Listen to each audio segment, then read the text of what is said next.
दोस्तों, welcome to my channel PR knowledge research centre. इसमें आपका स्वागत है। इसमें चैप्टर नंबर 2 है वर्ल्ड हिस्ट्री का, जो कि क्लास 9 का है, भारत एवं समकालीन विश्व 1। यूरोप में समाजवाद एवं रूसी क्रांति को आज हम पढ़ेंगे। इसके पहले हमने फ्रांसीसी क्रांति पढ़ा और उसमें पढ़ा कि फ्रांस में किस तरह से अत्याचार हुए, किस तरह से दास प्रथा थी, किस तरह से दासों को बंदी बना के काम करवाया जाता था, किस तरह के जन आंदोलन हुए, किस तरह की वहाँ की फ्रांस की पूरी क्रांति हुई और किस तरह से सब कुछ हुआ, तो उसके बारे में हमने पढ़ा। तो आज हम पढ़ेंगे यूरोप के बारे में। यूरोप में समाजवाद एवं रूसी क्रांति। तो रूसी क्रांति, यूरोप में समाजवाद, इन सब चीज़ों के बारे में आज हम पढ़ेंगे।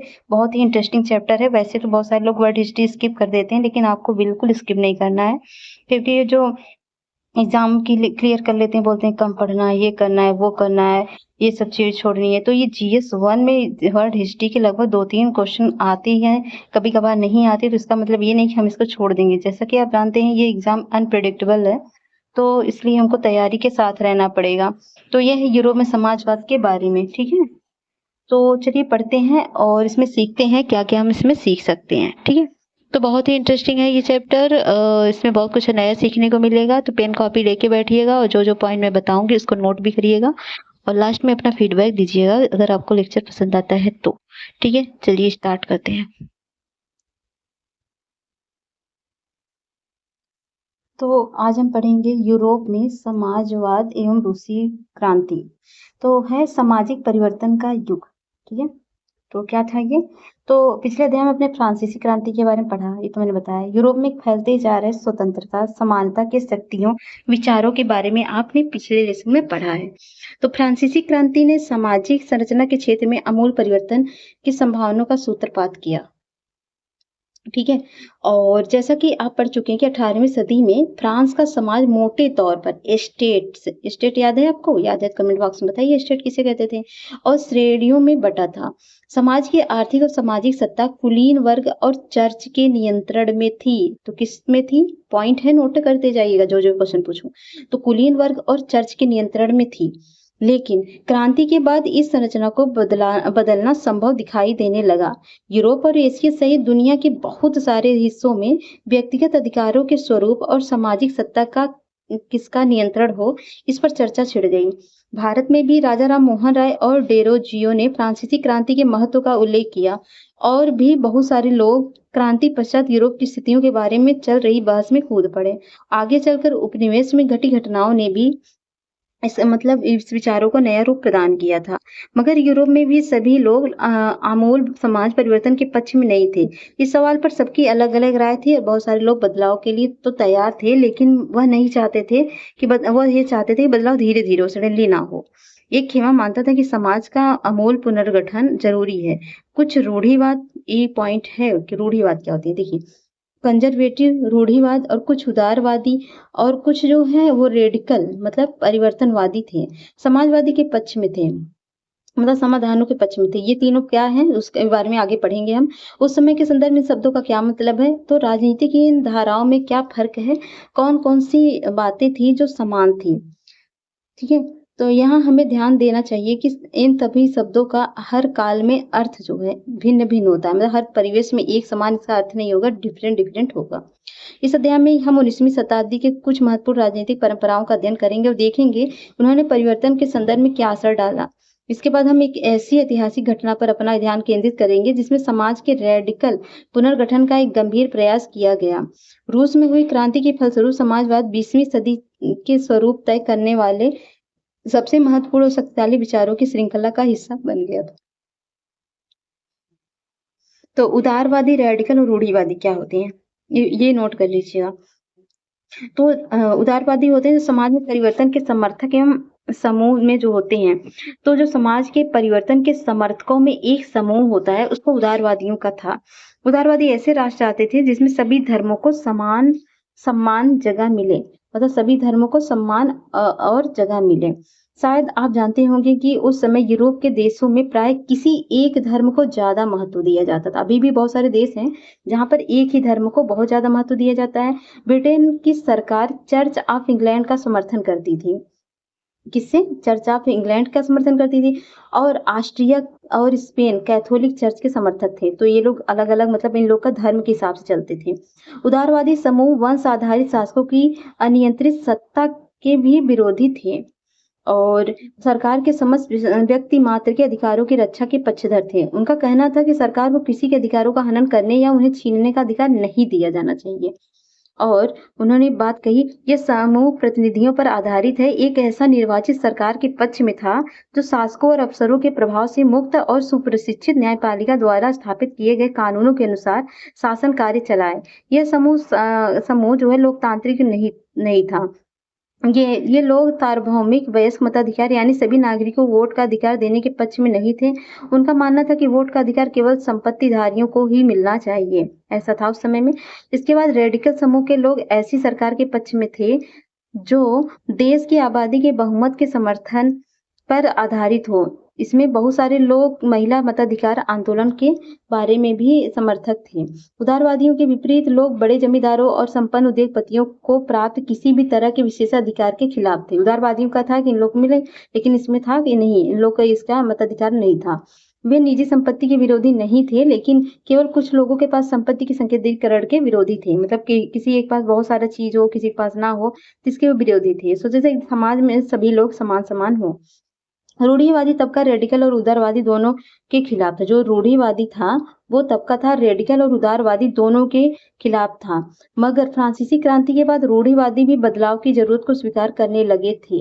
पहले रूढ़िवादी क्या थे, पिछले चीजों को फॉलो करे थे, उनको लग रहा था वही ठीक है, लेकिन बाद में जब देखा आंदोलन वगैरह इन लोगों का, तो वो लोग भी इस बदलाव में इसको स्वीकार करने लगे। पुराने समय में यानी 18वीं शताब्दी में रूढ़िवादी आमतौर पर परिवर्तन के विचारों का विरोध करते थे, लेकिन 19वीं सदी आते आते वे भी मानने लगे कि कुछ परिवर्तन आवश्यक हो गया, परंतु वह चाहते थे कि अतीत का सम्मान किया जाए, अर्थात अतीत को पूरी तरह ठुकराया न जाए, बल्कि बदलाव की प्रक्रिया धीरे धीरे हो। फ्रांसीसी क्रांति के बाद पैदा हुए राजनीतिक उथल-पुथल के दौरान सामाजिक परिवर्तन पर केंद्रित इन विविध विचारों के बीच काफी टकराव हुए। 19वीं सदी में क्रांति और राष्ट्रीय कार्यांतरण की विभिन्न कोशिशों ने इन सभी राजनीतिक धाराओं की सीमाओं और संभावनाओं को स्पष्ट कर दिया। अब पढ़ेंगे हम औद्योगिक समाज और सामाजिक परिवर्तन क्या है।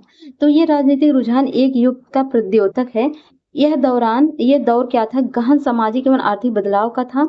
यह ऐसा समय था जब नए शहर बस रहे थे, नए नए उद्योग स्थापित हो रहे थे और विकसित हो रहे थे, रेलवे का विस्तार हो रहा था, औद्योगिक क्रांति संपन्न हो चुकी थी। औद्योगिकरण में आदमी, औरतों और आदमियों और बच्चों सबको कारखाने में ला दिया। काम के घंटे यानी पाली बहुत लंबी हो गई, मजदूरी बहुत कम थी, बेरोजगारी आम समस्या हो गई थी, औद्योगिक वस्तुओं की मांग में भी गिरावट आ गई थी। तो मताधिकार क्या थे? वोट डालने का अधिकार। ठीक है, अब क्या है, अब करेंगे आगे। तो ये देख सकते हैं चित्र है ये कि 19वीं शताब्दी के मध्य लंदन के गरीबों की दशा उसी समय के एक व्यक्ति की दृष्टि से।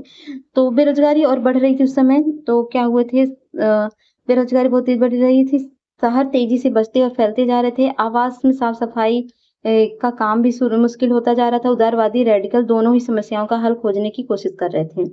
लगभग सभी उद्योग व्यक्तिगत स्वामित्व में थे। क्या थे? सभी व्यक्तिगत स्वामित्व में थे। बहुत सारे रेडिकल और उदारवादियों के पास भी काफी संपत्ति थी और वह उनके यहाँ बहुत सारे लोग नौकरी करते थे। उदारवादी और जो ये थे रेडिकल वाले, उन्होंने व्यापार एवं औद्योगिक व्यवसायों के जरिए धन दौलत इकट्ठा की थी, इसलिए वह चाहते थे कि इस तरह के प्रयासों को ज्यादा से ज्यादा बढ़ावा दिया जाए। उन्हें लगता था कि अगर मजदूर स्वस्थ और नागरिक पढ़े लिखे होंगे तो इस व्यवस्था का भरपूर लाभ लिया जा सकता है। ये लोग जन्मजात मिलने वाले विशेषाधिकारों के विरोध थे। व्यक्तिगत प्रयास, श्रम और उद्यमशीलता में उनका गहरा विश्वास था। उनकी मान्यता थी कि यदि हर एक व्यक्ति स्वतंत्रता दी जाए, हर एक व्यक्ति को, तो गरीबों को रोजगार मिलेगा, उनके पास पूंजी होगी, उन्हें बिना किसी रोक टोक काम करने का मौका दिया जाए तो वह समाज में तरक्की कर सकते हैं। तो ऐसा उन लोग का विचार था और इसी कारण 19वीं सदी के शुरुआती दशकों में समाज परिवर्तन के इच्छुक बहुत सारे कामकाजी स्त्री पुरुष उदारवादी और रेडिकल समूहों पार्टियों के इर्द गिर्द गोलबंद हो चुके थे। मतलब यूरोप में 1815 में जिस तरह की सरकारें बनी उसमें छुटकारा पाने के लिए कुछ राष्ट्रवादी, उदारवादी और रेडिकल आंदोलनकारी क्रांति के पक्ष में थे। तो राष्ट्रवादी, उदारवादी, रेडिकल आंदोलनकारी के पक्ष में बहुत सारे लोग आने लगे।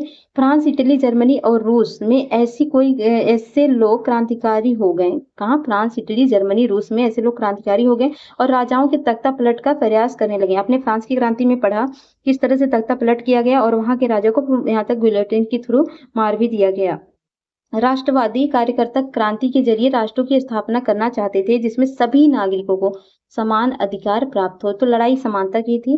1815 के बाद इटली के राष्ट्रवादी गिसेप्पे मेजिनी ने यही लक्ष्य प्राप्त करने के लिए अपने समर्थकों के साथ मिलकर राजा के खिलाफ साजिश रची और और भारत सहित दुनिया भर के राष्ट्रवादी उसकी रचनाओं को पढ़ते थे और सीखते थे। ठीक है। अब यूरोप में समाजवाद का आना कैसे हुआ तो देखते हैं। तो समाज के पुनर्गठन की संभवतः सबसे दूरगामी दृष्टि प्रदान करने वाली विचारधारा समाजवाद ही थी। 19वीं सदी के मध्य तक यूरोप समाजवाद का एक जाना पहचाना विचार था। उसकी तरफ बहुत सारे लोगों का ध्यान आकर्षित हो रहा था। समाजवादी निजी संपत्ति के क्या थे? विरोधी थे। यानी वे संपत्ति पर निजी स्वामित्व को सही नहीं मानते थे। उनका कहना था कि संपत्ति के निजी स्वामित्व की व्यवस्था ही सारी समस्याओं की जड़ है। वे ऐसा क्यों मानते थे? तो उनका तर्क यह था कि बहुत सारे लोगों के पास संपत्ति तो है, दूसरों को रोजगार भी मिलता है, लेकिन समस्या यह है कि संपत्तिधारी व्यक्ति को सिर्फ अपने फायदे से ही मतलब रहता है। जैसे जो प्राइवेट कंपनी होती है उनको तो फायदे के लिए करते हैं, तो वह उनके बारे में नहीं सोचता जो उनकी संपत्ति के उत्पादन बनाते हैं। इसलिए अगर संपत्ति पर किसी एक व्यक्ति के बजाय पूरे समाज का नियंत्रण हो जाए तो साझा सामाजिक हितों पर ज्यादा अच्छी तरह से ध्यान दिया जा सकता है। समाजवादी इस तरह का बदलाव चाहते थे। इसके लिए उन्होंने बड़े पैमाने पर अभियान भी चलाए। और कोई समाज संपत्ति के बिना कैसे चल सकता है? समाजवादी समाज का आधार क्या होगा, इसके बारे में देखते हैं। तो समाजवादी के पास भविष्य की एक बिल्कुल भिन्न दृष्टि थी। कुछ समाजवादियों को कोऑपरेटिव यानी सामूहिक उद्यम के विचार में दिलचस्पी थी। इंग्लैंड के जाने माने उद्योगपति जो थे रॉबर्ट ओवन 1781 से 58 में थे 1858 में इंडियाना अमेरिका में नया समन्वय मतलब न्यू हार्मनी के नाम से एक नए तरह के समुदाय की रचना का प्रयास किया। कुछ समाजवादी मानते थे कि केवल व्यक्तिगत पहलगामी से बहुत सारे बड़े सामूहिक खेत नहीं बनाए जा सकते हैं। वह चाहते थे कि सरकार अपनी तरफ से सामूहिक खेती को बढ़ावा दे। उदाहरण के लिए फ्रांस में लुई ब्लांस चाहते थे कि सरकार पूंजीवादी उद्यमों की जगह सामूहिक उद्यमों को बढ़ावा दे। कोऑपरेटिव ऐसे लोगों के समूह थे जो मिलकर चीजें बनाते थे और मुनाफों को प्रत्येक सदस्य द्वारा किए गए काम के हिसाब से आपस में बांट लेते थे। तो कार्ल मार्क्स क्या था थॉट इस समय? तो कार्ल मार्क्स जो थे 1818 से 82 तक थे। वह फ्रेडरिक एंगेल्स उनके समकालीन थे जो इस दिशा में कई नए तर्क पेश किए। मार्क्स का विचार था कि औद्योगिक समाज पूंजीवादी समाज है। फैक्ट्रियों में लगी पूंजी पर पूंजीपतियों का स्वामित्व है। पूंजीपतियों का मुनाफा मजदूरों की मेहनत से पैदा होता है। और मार्क्स का निष्कर्ष था कि जब तक निजी पूंजीपति इसी तरह के मुनाफे का संचय करते जाएंगे तब तक मजदूरों की स्थिति में सुधार नहीं हो सकता है। अपनी स्थिति को सुधारा नहीं जा सकता। अपनी स्थिति को सुधार लाने के लिए मजदूरों को पूंजीवाद व निजी संपत्ति पर आधारित शासन को उखाड़ फेंकना होगा। मार्क्स का विश्वास था कि खुद को पूंजीवादी शोषण से मुक्त कराने के लिए मजदूरों को एक अत्यंत भिन्न किस्म का समाज बनाना होगा जिसमें सारी संपत्ति पर पूरे समाज का यानी सामाजिक नियंत्रण और स्वामित्व रहेगा। उन्होंने भविष्य के इस समाज को साम्यवादी कम्युनिस्ट समाज का नाम दिया। मार्क्स को विश्वास था कि पूंजीपतियों के साथ होने वाले संघर्ष में जीत अंततः मजदूरों को होगी और उनकी राय थी कि कम्युनिस्ट समाज ही भविष्य का ही समाज होगा। वो एक कम्युनिस्ट समाज चाहते थे और ये उनके विचार था। समाजवाद के लिए समर्थन किया था। तो 1870 का दशक आते आते समाजवादी विचार पूरे यूरोप में फैल चुके थे। अपने प्रयासों में समन्वय लाने के लिए समाजवादियों ने द्वितीय इंटरनेशनल नाम के एक अंतर्राष्ट्रीय संस्था भी बना ली थी। इंग्लैंड और जर्मनी के मजदूरों ने अपनी जीवन और कार्य स्थिति में सुधार लाने के लिए संगठन बनाना शुरू कर दिया। संकट के समय अनेक सदस्यों को बहुत मदद पहुंचाने के लिए नए संगठनों ने कोष स्थापित किए और काम के घंटों में कमी तथा मताधिकार के लिए आवाज उठाना शुरू कर दिया। जर्मनी में सोशल डेमोक्रेटिक पार्टी के साथ इन संगठनों के काफी गहरे रिश्ते थे और संसदीय चुनाव में वे पार्टी की मदद भी करते थे। 1905 तक ब्रिटेन के समाजवादियों और ट्रेड यूनियन आंदोलनकारियों ने लेबर पार्टी के नाम से अपनी एक अलग पार्टी बनाई। कौन से नाम से? लेबर पार्टी के नाम से एक नई पार्टी बनाई।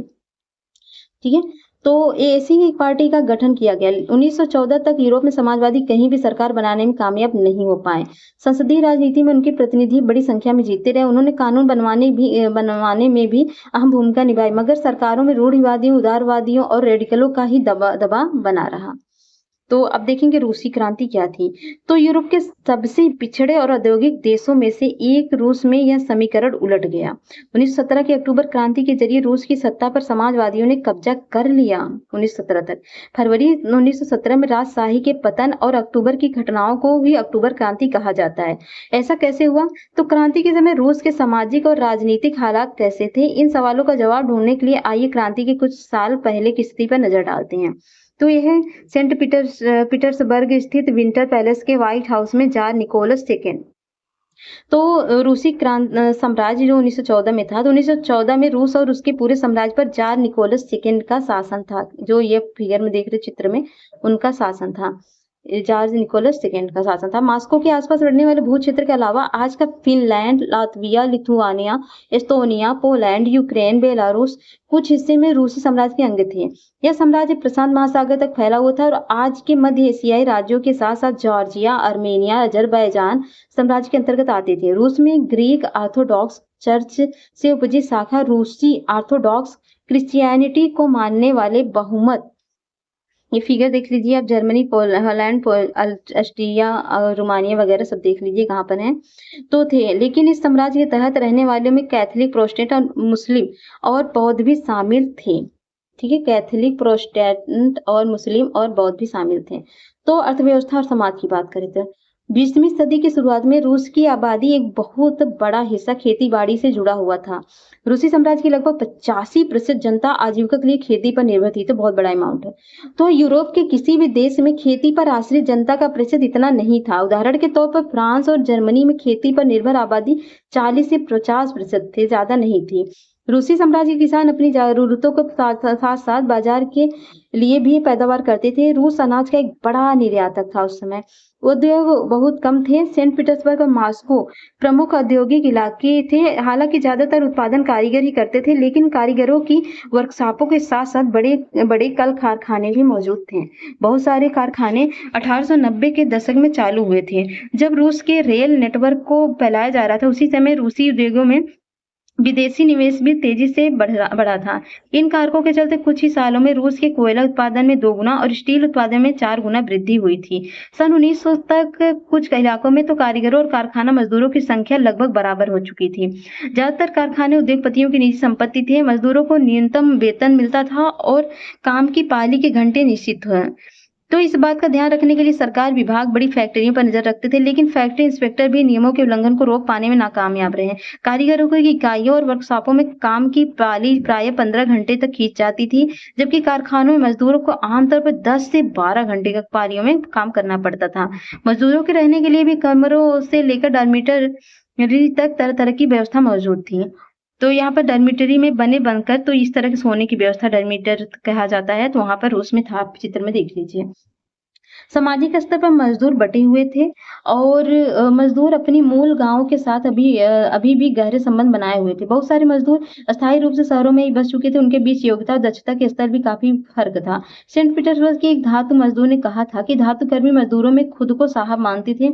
उनके काम में ज्यादा प्रशिक्षण और निपुणता की जरूरत जो रहती थी। 1914 में फैक्ट्री मजदूरों में औरतों की संख्या 31% थी, लेकिन उन्हें पुरुषों के मुकाबले उतना वेतन नहीं मिलता था। मर्दों की तनख्वाह के मुकाबले उन्हें 3/4 वेतन ही मिलता था। मजदूरों के बीच मौजूदा फासला उनके पहनावे व्यवहार में भी साफ साफ दिखाई देते हैं। यद्यपि कुछ मजदूरों को बेरोजगारी, आर्थिक संकट के समय एक दूसरे की मदद करने के लिए संगठन बना लेने के लिए लेकिन ऐसा संगठन बहुत ही कम थे। तो इन विभेदों के बावजूद जब किसी को नौकरी से निकाल दिया जाता था, तो उन्होंने मालिकों से कोई शिकायत होती थी तो मजदूर एकजुट होकर हड़ताल भी कर देते थे। 1896-97 के बीच कपड़ा उद्योग में 1902 में धातु उद्योग में ऐसी हड़तालें काफी संख्या में आयोजित थी। तो देहात की ज्यादातर जमीन पर किसान खेती करते थे, लेकिन विशाल संपत्तियों पर सामंतों, राजशाहों, ऑर्थोडॉक्स और चर्च का कब्जा होता था। मजदूर की तरह किसान भी बटे हुए थे। किसान बहुत धार्मिक स्वभाव के थे। इक्का-दुक्का अपवादों को छोड़कर वे सामंतों, नवाबों का बिल्कुल सम्मान नहीं करते थे। नवाबों और सामंतों को जो सत्ता और हैसियत मिली थी, वो लोकप्रियता की वजह से नहीं बल्कि जार जार राजा को कहते थे। जार के प्रति उनकी निष्ठा और सेवाओं के बदले में मिलती थी। यहाँ की स्थिति फ्रांस जैसी नहीं थी। मिसाल के तौर पर फ्रांसीसी क्रांति के दौरान ब्रिटेनी के किसान केवल नवाबों का सम्मान करते थे, बल्कि उन्होंने नवाबों को बचाने के लिए बाकायदा लड़ाइयाँ भी लड़ी थी। इसके विपरीत रूस के किसान चाहते थे कि नवाबों की जमीन छीन कर किसानों में बांट दिया जाए। तो रूस और फ्रांस में डिफरेंसेस था। बहुधा वह लगान भी नहीं चुकाते थे। कई जगह तो जमींदारों की हत्या भी कर दी जा चुकी थी और 1902 में दक्षिणी रूस में ऐसी घटनाएं बड़े पैमाने पर घटी। 1905 में तो पूरे रूस में ही ये घटनाएं घटने लगी थी। तो रूसी किसान यूरोप के बाकी किसानों के मुकाबले एक लिहाज में भिन्न थे। यहाँ के किसान समय-समय पर सारी ज़मीनों को अपने कम्यून मतलब मीर को सौंप देते थे और फिर कम्यून ही प्रत्येक परिवार की ज़रूरतों के हिसाब से किसानों को ज़मीन बाँट देता है। मतलब किसान सभी ज़मीन ले जाके मीर को दे देते हैं, मीर जो है सभी गाँव वालों को आवश्यकता अनुसार बाँट देता था बराबर-बराबर। तो रूस में समाजवाद क्या था? 1914 में पहले रूस में सभी राजनीतिक पार्टियां गैर कानूनी थी। मार्क्स के विचारों को मानने वाले समाजवादियों ने 1898 में Russian Social Democratic Workers Party, कौन सी? Russian Social Democratic Worker Party का गठन किया था। सरकारी आतंक के कारण इन पार्टी को गैर कानूनी संगठन के रूप में काम करना पड़ता था और इस पार्टी का एक अखबार निकलता था जिसमें उसने मजदूरों को संगठित किया और हड़ताल आदि कार्यक्रम आयोजित किए। कुछ रूसी समाजवादियों को लगता था कि रूसी किसान जिस तरह समय-समय पर जमीन बांटते हैं, उससे पता चलता है कि वो स्वाभाविक रूप से समाजवादी भावना वाले लोग हैं। इसी आधार पर उनका मानना था कि रूस में मजदूर नहीं बल्कि किसान की क्रांति मुख्य शक्ति बनेगी। वे क्रांति का नेतृत्व करेंगे और रूस बाकी देशों के मुकाबले ज्यादा जल्दी समाजवादी से देश बन जाएगा। 19वीं सदी के आखिर में रूस के ग्रामीण इलाकों में समाजवादी काफी निष्क्रिय मतलब सक्रिय थे और सन 1900 में उन्होंने सोशलिस्ट रिवोल्यूशनरी पार्टी का गठन कर लिया। इस पार्टी ने किसानों के अधिकारों के लिए संघर्ष किया और मांग की सामंतों की कब्जे वाली जमीन फौरन किसानों को सौंप जाए। किसानों के सवाल पर सामाजिक लोकतांत्रिक मतलब सोशल डेमोक्रेट्स खेमा समाजवादी क्रांतिकारियों सहमत नहीं थे, लेकिन इनका मानना था कि किसानों में एकजुटता नहीं है। वो बटे हुए हैं। किसान गरीब थे, कुछ किसान गरीब थे तो कुछ अमीर थे, कुछ मजदूरी करते थे तो कुछ पूंजीपति थे, तो नौकरी से खेती करवाते थे नौकरों से। इस आपसी विभेद के चलते वे सभी समाजवादी आंदोलन का हिस्सा नहीं हो सकते। संगठन के रणनीति के सवाल पर पार्टी में गहरे मतभेद थे। व्लादिमीर लेनिन जो थे वो सोचते थे कि जार मतलब राजा शासित रूस जैसे दमनकारी समाज में पार्टी अत्यंत अनुशासित होनी चाहिए और अपने सदस्यों की संख्या व स्तर पर उसका पूरा नियंत्रण होना चाहिए। दूसरा खेमा क्या था? मेंशेविक मानता था कि पार्टी में सभी को सदस्यता दी जानी चाहिए। उथल-पुथल का समय 1905 की क्रांति थी। तो रूस एक निरंकुश राजशाही था और अन्य यूरोपीय शासकों के विपरीत 20वीं सदी की शुरुआत में भी जार राष्ट्रीय संसद के अधीन नहीं था।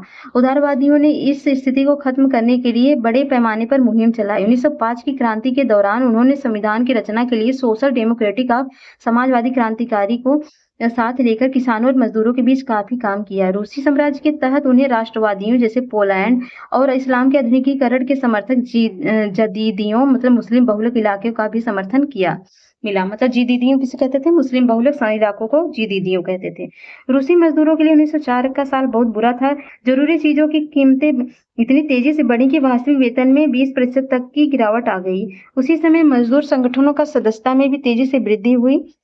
जब 1904 में ही गठित की गई थी असेंबली ऑफ रशियन वर्कर्स के 4 सदस्यों को प्यूतिलो आयरन वर्क में उनकी नौकरी से हटा दिया गया। मजदूरों ने आंदोलन छेड़ने का ऐलान किया।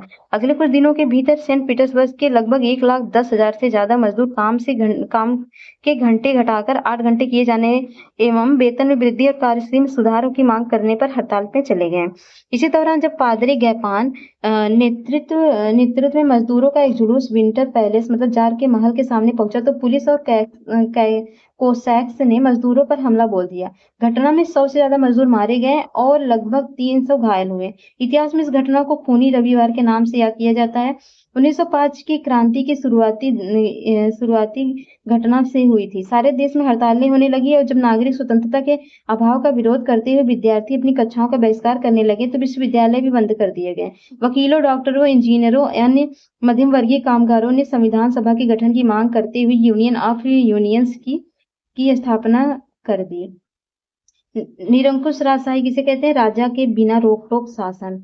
और जदीदी रूसी साम्राज्य में सक्रिय मुस्लिम उदारवादी।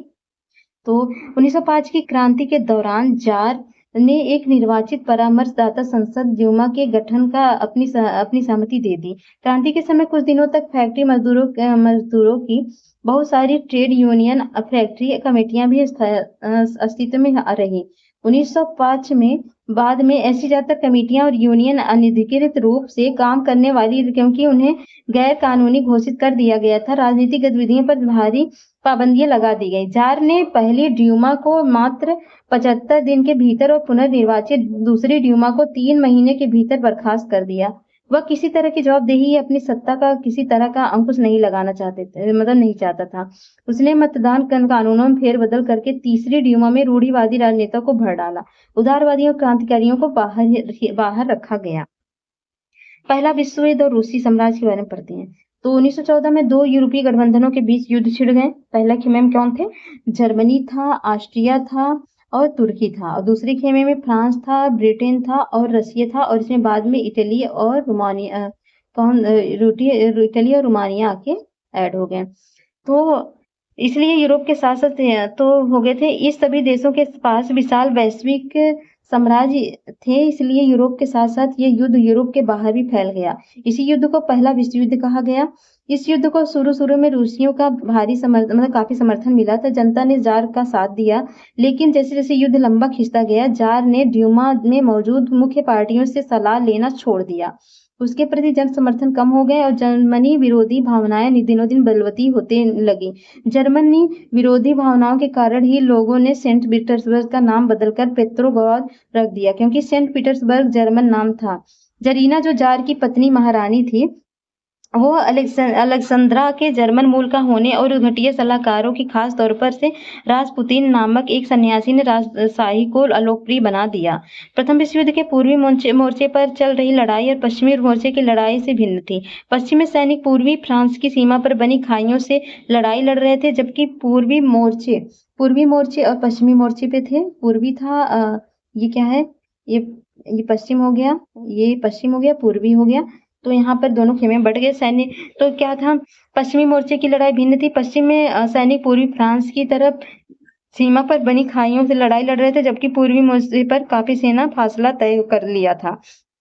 इस मोर्चे पर बहुत सारे सैनिक मौत के मुंह में जा चुके थे। सेना के पराजय ने रूसियों को मनोबल तोड़ दिया था। 1914 से 1916 के बीच जर्मनी और ऑस्ट्रिया में रूसी सेनाओं को भारी पराजय झेलनी पड़ी और 1917 तक 70 लाख लोग मारे जा चुके थे। पीछे हटती रूसी सेनाओं ने रास्ते में पड़ने वाली फसलों और इमारतों को भी नष्ट कर दिया, ताकि दुश्मन की सेना वहां टिक ना सके। फसलों और इमारतों के विनाश से रूस में 30 लाख से ज्यादा लोग शरणार्थी हो गए। इन हालात में सरकार और जार दोनों को अलोकप्रिय बना दिया और सिपाही भी युद्ध से तंग आ चुके थे। अब वे लड़ना नहीं चाहते थे। ये देखिए, ये है चित्र कब का? पहले विश्व युद्ध के दौरान रूसी सिपाही का। तो युद्ध में उद्योगों पर भी बुरा असर पड़ा। रूस के अपने उद्योग तो वैसे भी बहुत कम थे, अब तो बाहर से मिलने वाली आपूर्ति भी ठप हो गई, क्योंकि बाल्टिक समुद्र में जिस रास्ते से विदेशी औद्योगिक सामान आते थे, उस पर जर्मनी का कब्जा हो चुका था। यूरोप के बाकी देश के मुकाबले रूस के औद्योगिक उपकरण ज्यादा तेजी से खराब होने लगे थे और 1916 तक रेलवे लाइनें टूटने लगी थी। अच्छी सेहत वाली मर्दों को युद्ध में झोंक दिया गया और देश भर में मजदूरों की कमी पड़ने लगी और जरूरी सामान बनाने वाले छोटी छोटी वर्कशॉप्स ठप होने लगी। ज्यादातर अनाज सैनिकों का पेट भरने के लिए मोर्चे पर भेजा जाने लगा। शहरों में रहने वालों के लिए रोटी और आटे की किल्लत पैदा हो गई। 1916 की सर्दियों में रोटी की दुकान पर अक्सर दंगे होने लगे। अब पेट्रोग्राद में फरवरी क्रांति क्या थी, तो ये भी देख लेते हैं। फरवरी क्रांति 1917 की सर्दियों में राजधानी पेट्रोग्राद, तो क्या था, राजधानी था पेट्रोग्राद, बहुत हालत खराब थी। ऐसा लगता था मानो जनता में मौजूद विभिन्नताओं को ध्यान में रखकर ही शहर की बनावट तय की गई। मजदूरों के क्वार्टर और कारखाने नेवा नदी के दाएं तट पर, बाएं किनारे पर फैशनेबल इलाके, विंटर पैलेस और सरकारी इमारतें थी। जिस महल में ड्यूमा की बैठक होती थी वह भी इसी तरफ था। फरवरी में मजदूरों के इलाके में खाद्य पदार्थों की भारी कमी हो गई। उस साल ठंड भी बहुत ज्यादा थी, भीषण कोहरा और बर्फबारी हुई और संसदीय प्रतिनिधि चाहते थे कि निर्वाचित सरकार बची रहे, इसलिए वह जार द्वारा ड्यूमा को भंग करने के लिए जा रही कोशिशों का विरोध कर रहे थे। तो तालाबंदी की दाएं फैक्ट्री में तालाबंद कर देना। तो 22 फरवरी को दाएं तट पर स्थित एक फैक्ट्री में तालाबंदी घोषित कर दी गई। अगले दिन इस फैक्ट्री के मजदूरों के समर्थन में 50 फैक्ट्रियों के मजदूरों ने भी हड़ताल का ऐलान कर दिया। बहुत सारे कारखाने में हड़ताल का नेतृत्व औरतें कर रही थी। इसी दिन को बाद में अंतर्राष्ट्रीय महिला दिवस का नाम दिया गया। तो फरवरी में जो महिलाएं भी हड़ताल में पार्टिसिपेट कर रही थी, उसी नाम को अंतर्राष्ट्रीय महिला दिवस का नाम दिया गया। आंदोलनकारी जनता बस्ती पार करके राजधानी के बीचों बीच नेक्सी प्रोस्पेक्ट तक आ गई। इस समय तक कोई राजनीतिक पार्टी आंदोलन को सक्रिय रूप से संगठित और संचालित नहीं कर सकती थी। जब फैशनेबल रिहायशी इलाकों और सरकारी इमारतों को मजदूरों ने घेर लिया तो सरकार ने कर्फ्यू लगा दिया और शाम तक प्रदर्शनकारी तितर-बितर हो गए। लेकिन 24 और 25 तारीख को वह फिर इकट्ठा होने लगे और सरकार ने उन पर नजर रखने के लिए घुड़सवार सैनिक और पुलिस को तैनात कर दिया। तो रविवार 25 फरवरी को सरकार ने डीएमओ को बर्खास्त कर दिया। सरकार के इस फैसले के खिलाफ राजनीतिक बयान देने लगे। 26 तारीख को प्रदर्शनकारी बहुत बड़ी संख्या में मतलब बाएं तट के इलाके में इकट्ठा हो गए। 27 को उन्होंने पुलिस मुख्यालय पर हमला करके उन्हें तहस-नहस कर दिया। रोटी तनख्वाह, काम के घंटों में कमी और लोकतांत्रिक अधिकारियों के पक्ष में नारे लगाते असंख्य लोग सड़कों पर जमा हो गए। सरकार ने स्थिति पर नियंत्रण कायम करने के लिए एक बार फिर घुड़सवार सैनिकों को तैनात कर दिया, लेकिन घुड़सवार सैनिकों की टुकड़ियों ने प्रदर्शनकारियों पर गोली चलाने से इनकार कर दिया। गुस्साए सिपाहियों ने एक रेजिमेंट की बैरक में अपने ही एक अफसर पर गोली चला दी। 3 दूसरी रेजिमेंट ने भी बगावत कर दी। हड़ताली मजदूरों के साथ आ मिले। उस शाम को सिपाही और मजदूर को सोवियत एयर परिषद का गठन करने के लिए उसी इमारत में जमा हुआ जहां अब तक ड्यूमा की बैठक हुआ करती थी। यहीं से पेट्रोग्राद सोवियत का जन्म हुआ। अगले दिन एक प्रतिनिधि मंडल ने जार से मिलने गया। सैनिक कमांडरों ने उसे सलाह दी कि वह राजगद्दी छोड़ दे। उसने कमांडरों की बात मान ली और 2 मार्च को गद्दी छोड़ दिया। सोवियत और डीमा के नेताओं ने देश का शासन चलाने के लिए एक अंतरिम सरकार बना ली। तब तय किया गया कि रूस के भविष्य के बारे में फैसले लेने की जिम्मेदारी संविधान सभा को सौंप दी जाए और उनका चुनाव सार्वभौमिक वयस्क मताधिकार के आधार पर किया जाए। फरवरी 1917 में राजशाही को गद्दी से हटाने वाली क्रांति का झंडा पेट्रोग्राद की जनता के हाथों में था। तो फरवरी क्रांति में महिला कामगार अक्सर अपने पुरुष सहकर्मियों को प्रेरित करती रहती थी। लॉरेंस टेलीफोन फैक्ट्री में मार्फा वासिलेवा ने लगभग अकेले ही एक सफल हड़ताल को अंजाम दिया था। उसी दिन सुबह को महिला दिवस समारोह के मौके पर महिला कामगारों ने पुरुष कामगारों को लाल पट्टियां बांधी थी। इसके बाद मिलिंग मशीन ऑपरेटर का काम करने वाले मार्फा वासिलेवा ने काम रोक दिया और आनन-फानन हड़ताल का आह्वान कर डाला। काम पर मौजूद मजदूर उनके समर्थकों को पहले ही तैयार थे। फोरमैन ने इस बारे में प्रबंधकों को सूचित कर दिया और इसके लिए पावरोटी भिजवाई। अपने पावरोटी तो ले ली, लेकिन काम पर लौटने से इनकार कर दिया। जब प्रशासक ने उनसे पूछा कि वह काम क्यों नहीं करना चाहती हैं, तो उन्होंने पलट कर जवाब दिया कि जब बाकी सारे भूखे हैं तो मैं अकेले पेट भरने की नहीं सोच सकती। मार्फा के समर्थन में फैक्ट्री के दूसरे विभाग में काम करने वाली महिलाएं भी इकट्ठा हो गईं और धीरे धीरे बाकी सारी औरतें ने भी काम करना रोक दिया। जल्दी ही पुरुषों ने भी औजार जमीन पर डाल दिए और पूरा हुजूम सड़क पर निकल आया। तो फरवरी के बाद क्या हुआ? तो अंतरिम सरकार में सैनिक अधिकारी, भूस्वामी और उद्योगपति प्रभावशाली थे। उनमें उदारवादी और समाजवादी जल्दी से जल्दी निर्वाचित सरकार का गठन चाहते थे। तो जनसभा करने और संगठन बनाने पर लगी पाबंदी हटा ली गई। हालांकि निर्वाचन का तरीका सब जगह एक जैसा नहीं था, लेकिन पेट्रोग्राद सोवियत की तर्ज पर सब जगह सोवियत बना ली गई। अप्रैल 1917 में बोल्शेविकों ने निर्वासित नेता व्लादिमीर लेनिन रूस लौट आए। लेनिन के नेतृत्व में बोल्शेविक 1914 से ही युद्ध का विरोध कर रहे थे। उनका कहना था कि अब सोवियतों को सत्ता अपने हाथों में ले लेनी चाहिए। लेनिन ने बयान दिया कि युद्ध समाप्त किया जाए, सारी जमीन किसानों के हवाले की जाए और बैंकों का राष्ट्रीयकरण किया जाए। इन 3 मांगों को लेनिन की अप्रैल थीसिस के नाम से जाना जाता है। तो नाम से जाना जाता है। उन्होंने यह भी सुझाव दिया कि अपने रेडिकल उद्देश्यों को स्पष्ट करने के लिए बोल्शेविक पार्टी का नाम कम्युनिस्ट पार्टी रख दिया जाए और बोल्शेविक पार्टी का ज्यादातर लोगों को अप्रैल थीसिस के बारे में सुनकर काफी हैरानी हुई। उन्हें लगता था कि अभी समाजवादी क्रांति के लिए सही वक्त नहीं आया, इसलिए फिलहाल अंतरिम सरकार को ही समर्थन दिया जाना चाहिए। अगले कुछ महीनों की घटनाओं ने उनकी सोच बदल दी। गर्मियों में मजदूर आंदोलन और फैल गया और औद्योगिक इलाकों में फैक्ट्री कमेटियां बनाई गई। इन कमेटियों के माध्यम से मजदूर फैक्ट्री चलाने के लिए मालिकों के तौर तरीकों पर सवाल खड़ा करने लगे। ट्रेड यूनियन की तादाद बढ़ने लगी। सेना में सिपाहियों की समितियां बनने लगी और जून में लगभग 500 सोवियतों ने अखिल रूसी सोवियत कांग्रेस में अपने प्रतिनिधि भेजे। जैसे जैसे अंतरिम सरकार की ताकत कमजोर होने लगी, बोल्शेविक का प्रभाव जो है बढ़ने लगा। सरकार असंतोष को दबाने के लिए सख्त कदम उठाने लगी और सरकार फैक्ट्रियां चलाने की मजदूर द्वारा की जा रही कोशिशों को रोकना और मजदूरों के नेताओं को गिरफ्तार करना शुरू कर दिया गया। जुलाई 1917 में बोल्शेविकों द्वारा आयोजित किए गए विशाल प्रदर्शनों का भारी दमन किया गया। बहुत सारे बोल्शेविक नेताओं को छिपना या भागना पड़ा। गाँव में किसान और उनके समाजवादी क्रांतिकारियों नेता भूमि पुनर्वितरण के लिए दबाव डालने लगे। इस काम के लिए भूमि समितियां बनी और बनाई गई। सामाजिक क्रांतिकारियों से प्रेरणा प्रोत्साहन लेते हुए जुलाई सितंबर के बीच किसानों ने बहुत सारी जमीनों पर कब्जा कर लिया। तो ये है जुलाई के दिन 1917 को बोल्शेविक समर्थक प्रदर्शनकारियों पर सेना का गोलीबारी का दृश्य। तो फिर क्या हुआ? फिर हुआ अक्टूबर 1917 की क्रांति। जैसे जैसे अंतरिम सरकार और बोल्शेविक के बीच टकराव बढ़ता गया, लेनिन को अंतरिम सरकार द्वारा तानाशाही थोप देने की आशंका दिखाई देने लगी। सितंबर में उन्होंने सरकार के खिलाफ विद्रोह के बारे में चर्चा शुरू कर दी। सेना और फैक्ट्री सोवियत के मौजूद बोल्शेविक को इकट्ठा किया गया। 16 अक्टूबर 1917 को लेनिन ने पेट्रोग्राद सोवियत और बोल्शेविक पार्टी को सत्ता पर कब्जा करने के लिए राजी कर लिया और सत्ता पर कब्जे के लिए लियोन ट्रॉट्स्की के नेतृत्व में सोवियत की ओर से एक सैनिक क्रांतिकारी समिति का गठन किया गया। इस बात का खुलासा नहीं किया गया कि योजना को किस तरह लागू किया जाएगा।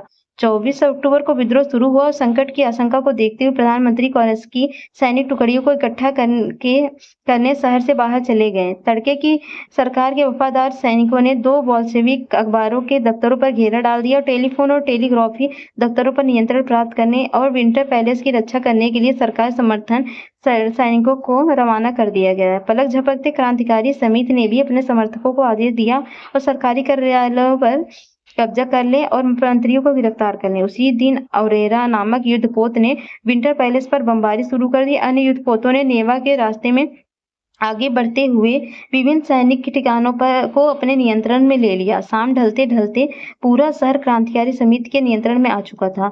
मंत्रियों ने आत्मसमर्पण कर दिया था और पेट्रोग्राद में अखिल रूसी सोवियत कांग्रेस की बैठक हुई, जिसमें बहुमत ने बोल्शेविकों की कार्रवाई का समर्थन किया। अन्य शहरों में भी बगावतें होने लगी। दोनों तरफ से जमकर गोलाबारी हुई, खास तौर से मॉस्को में। लेकिन दिसंबर तक मॉस्को पेट्रोग्राद इलाके पर बोल्शेविकों का नियंत्रण स्थापित हो चुका था।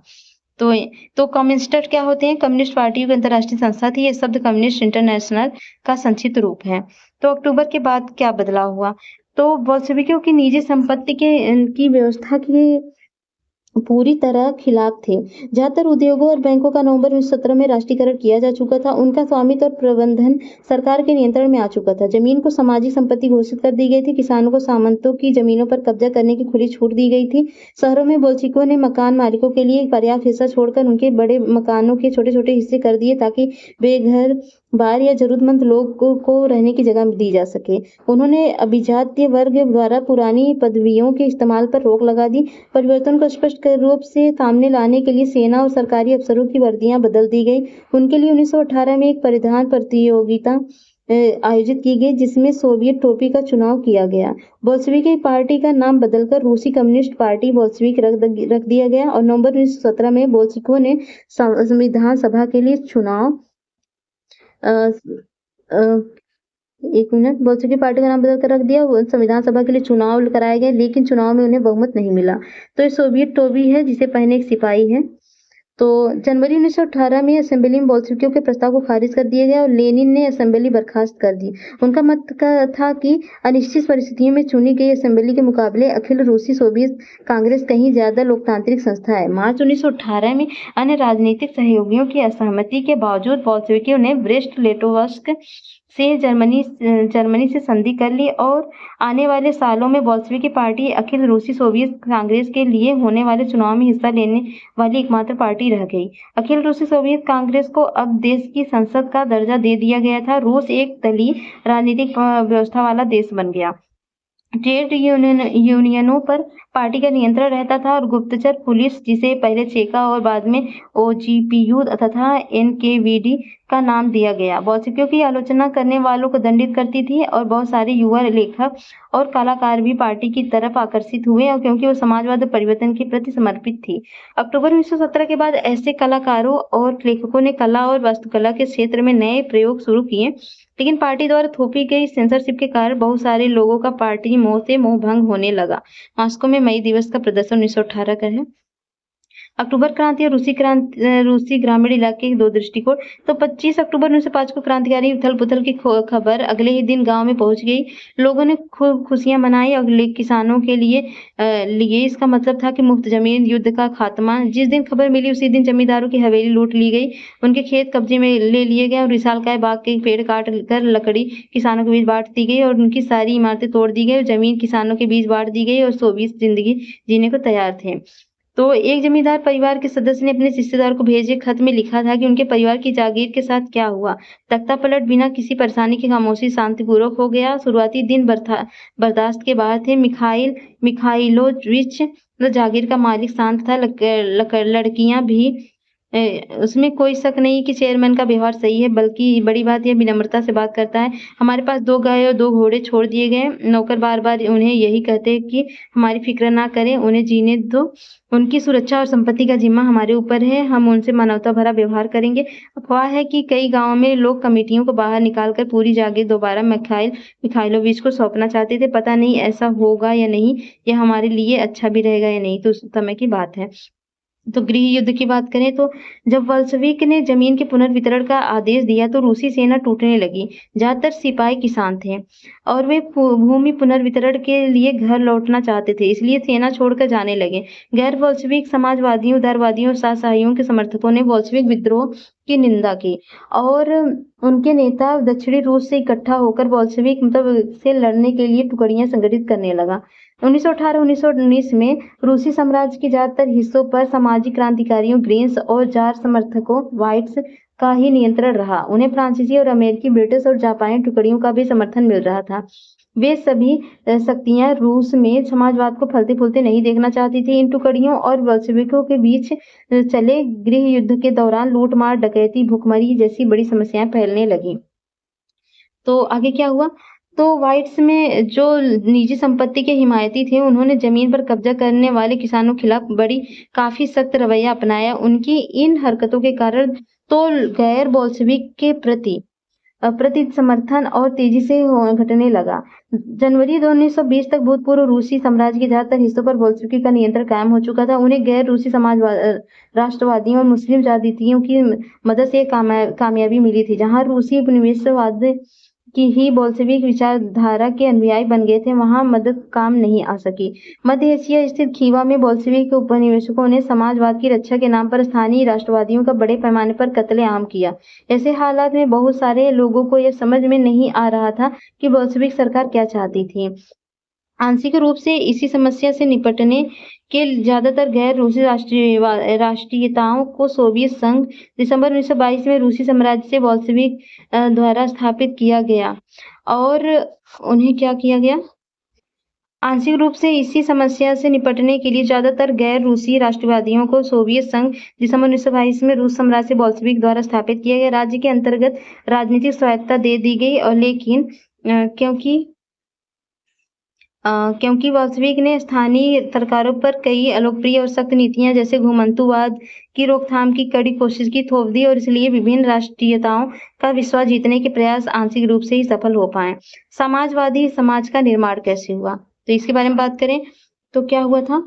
तो गृह युद्ध के दौरान बोल्शेविक उद्योग और बैंकों के राष्ट्रीयकरण को जारी रखा गया। उन्होंने किसानों को जमीन पर खेती की छूट दी, जिसका समाजीकरण किया जा चुका था। जब्त किए गए खेतों का इस्तेमाल बोल्शेविक यह दिखाने के लिए करते थे कि सामूहिकता क्या होती है।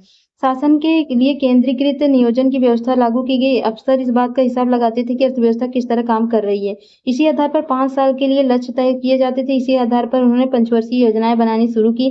पहले 2 योजनाएं 1927 से 32 और 33 से 38 के दौरान औद्योगिक विकास को बढ़ावा देने के लिए सरकारों ने सभी तरह की कीमतें स्थिर कर दी। और कर दी। केंद्रीकृत नियोजन से आर्थिक विकास को काफी गति मिली और औद्योगिक उत्पादन बढ़ने लगा। 1929 से 1937 के बीच तेल, कोयले और स्टील के उत्पादन में 100% वृद्धि हुई। नए-नए औद्योगिक शहर स्थापित अस्तित्व में भी आए।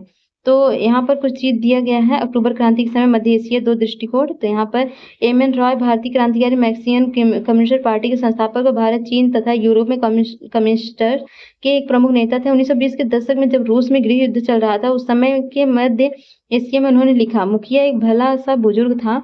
उसकी सहायता एक नौजवान जो रूसी भाषा बोलता था, उसे क्रांतिकारी के बारे में पता था, किसमें जार को राजगद्दी से हटा दिया और उन जनरलों को भी खदेड़ दिया जिन्होंने किर्गिज की मातृभूमि पर कब्जा किया था। इस तरह क्रांति का मतलब था कि अब किर्गिज लोग एक बार फिर अपनी मातृभूमि के स्वामी बन गए और जन्मजात बोल्शेविक से लगने वाले युवक ने हुंकार लगाई, इंकलाब जिंदाबाद। पूरा कबीला उनके साथ नारे लगाने लगा।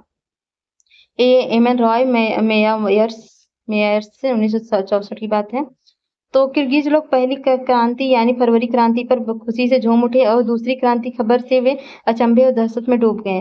पहली क्रांति उन्हें जार के दमनकारी शासन से आजाद करे और ये उम्मीद जगाई कि उन्हें स्वायत्तता मिल जाएगी। दूसरी क्रांति हिंसा, लूटपाट, करों के बोझ और तानाशाह सत्ता की स्थापना के साथ आई। पहले एक बार जार के नौकरशाहों के छोटे से गुट ने किर्गिजों का दमन किया था, अब वही लोग उसी व्यवस्था को आगे बढ़ा रहे थे। एक कजाक नेता अलेक्जेंडर बेनिग्सन एवं चंताल केलकेचे। तो समाजवादी समाज का निर्माण। तो गृह युद्ध के दौरान बोल्शेविक के उद्योग और बैंकों के राष्ट्रीयकरण को जारी रखा गया, तो हो चुका। उसके बाद क्या हुआ? तो मगर तेज निर्माण और कार्यों के दबाव में कार्य स्थितियां खराब होने लगी। मैग्निटोगोर्स्क जो था, शहर में एक स्टील संयंत्र का निर्माण कार्य 3 साल के भीतर पूरा कर लिया गया। इस दौरान मजदूरों को बड़ी सख्त जिंदगी गुजारनी पड़ी, जिसका नतीजा यह हुआ कि पहले ही साल में 550 बार काम रुका। रिहायशी क्वार्टरों में जाड़ों में शौचालयों के लिए 40 डिग्री कम तापमान पर लोग चौथी मंजिल से उतरकर सड़क के पार दौड़कर जाते थे। एक विस्तारित शिक्षा व्यवस्था विकसित की गई और फैक्ट्री कामगारों एवं किसानों को विश्वविद्यालयों में दाखिला दिलाने के लिए खास इंतजाम भी किया गया। तो कारखानों को समाजवाद के प्रतीक की तरह माना जाता था और 30 दशक में सोवियत रूस के एक स्कूल में पढ़ते बच्चों के बारे में है। तो यहाँ पर 30 के दशक में कारखाने की भोजन कक्ष है और ये है 5वीं पंचवर्षीय योजना के दौरान मैग्निटोगोर्स्क का एक बच्चा। तो यूक्रेन के एक गांव में समाजवादी खेती। तो 2 कब्जा किए गए खेतों को लेकर एक कम्यून बनाया गया और कम्यून में कुल 13 परिवार और 70 लोग थे। खेतों से हासिल किए गए कृषि उपकरणों को कम्यून के हवाले कर दिया गया और सभी सदस्य सामूहिक भोजनालय में खाना खाते थे। सरकारी साम्यवाद के सिद्धांत पर आधार आमदनी को उनके बीच बांट दिया गया था। तो एक महिला कामगार के बच्चों के लिए फैक्ट्री में बालवाड़ियां खोल दी गई, सस्ती स्वास्थ्य सेवा उपलब्ध कराई गई, मजदूरों के लिए आदर्श रियासती मकान बनाए गए। और लेकिन इन सारी कोशिशों के नतीजे सभी जगह एक जैसे नहीं रहे, क्योंकि सरकारी संसाधन सीमित थे। तो स्तालिनवाद और सामूहिकीकरण क्या था? तो नियोजित अर्थव्यवस्था का शुरुआती और खेती के समूहीकरण से पैदा हुई तबाही से जुड़ा हुआ था।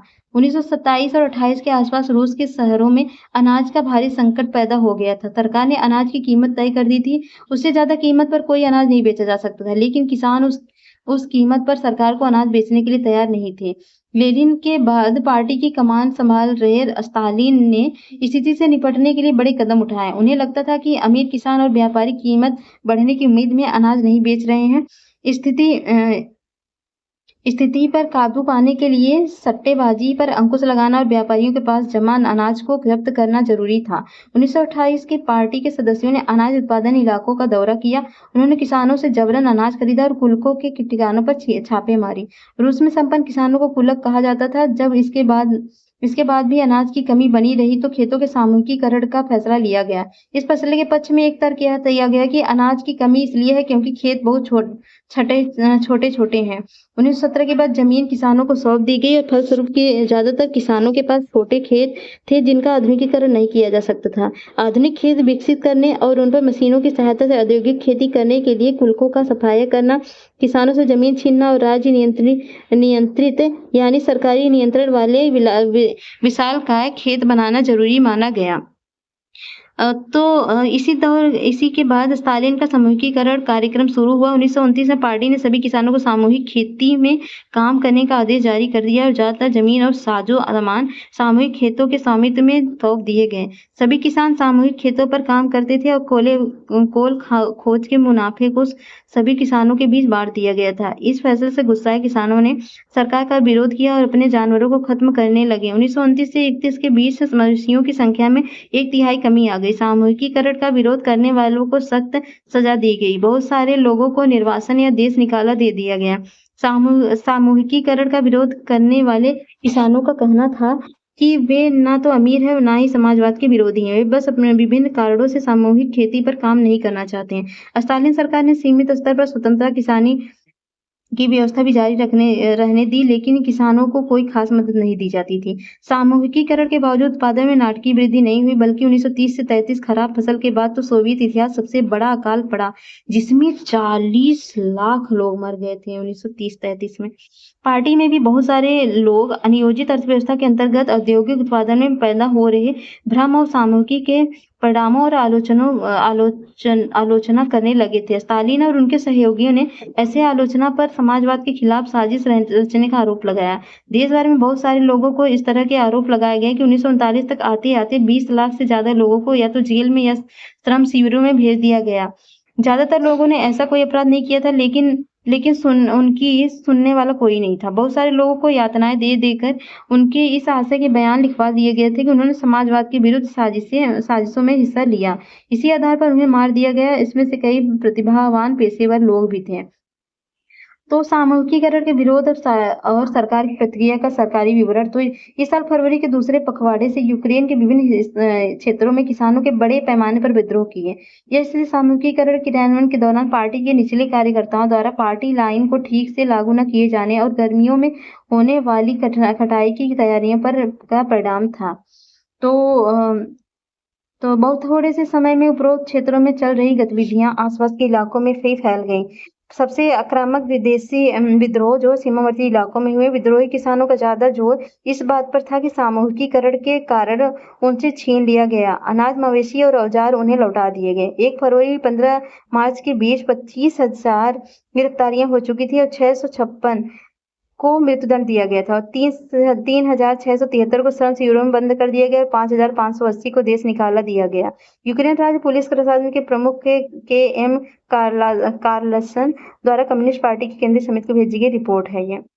विशाल सामूहिक फर्मों में काम करने के लिए जुटी किसानी औरतों के बारे में देख चित्र है ये। रूसी क्रांति और सोवियत संघ का वैश्विक प्रभाव।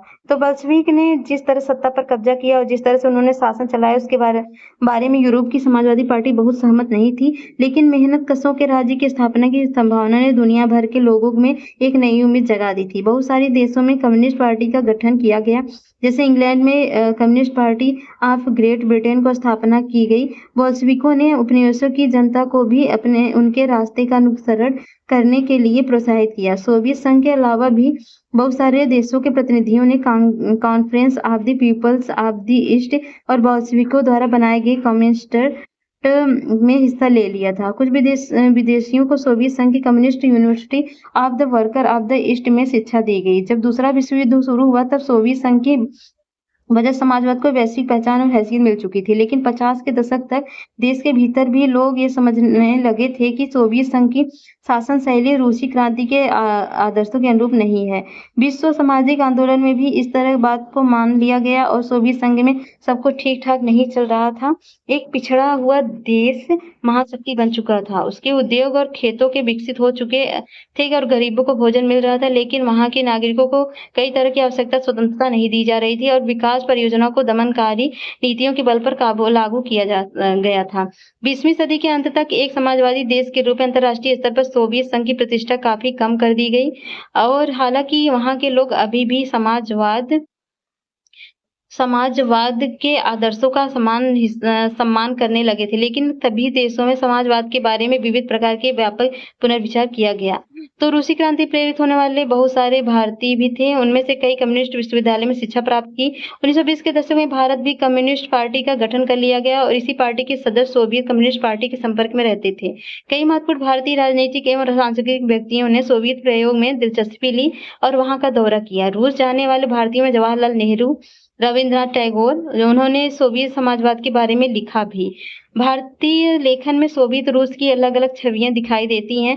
हिंदी में आर.एस. अवस्थी ने 1920-21 में Russian revolution, Lenin, his life and his thoughts और द रेड रेवोल्यूशन नामक किताबें लिखी। उनके अलावा एच.डी. विद्यालंकर ने the rebirth of Russian, the Soviet state of Russia नामक पुस्तकें लिखी। इन विषयों में बंगाली, मराठी, मलयालम, तमिल और तेलुगु में भी बहुत कुछ लिखा गया। तो सोवियत में एक भारतीय 1920 में अपनी जिंदगी में पहली बार हम लोग यूरोपियों में को एशियाइयों के साथ मुक्त भाव से मिलते बतियाते देख रहे थे।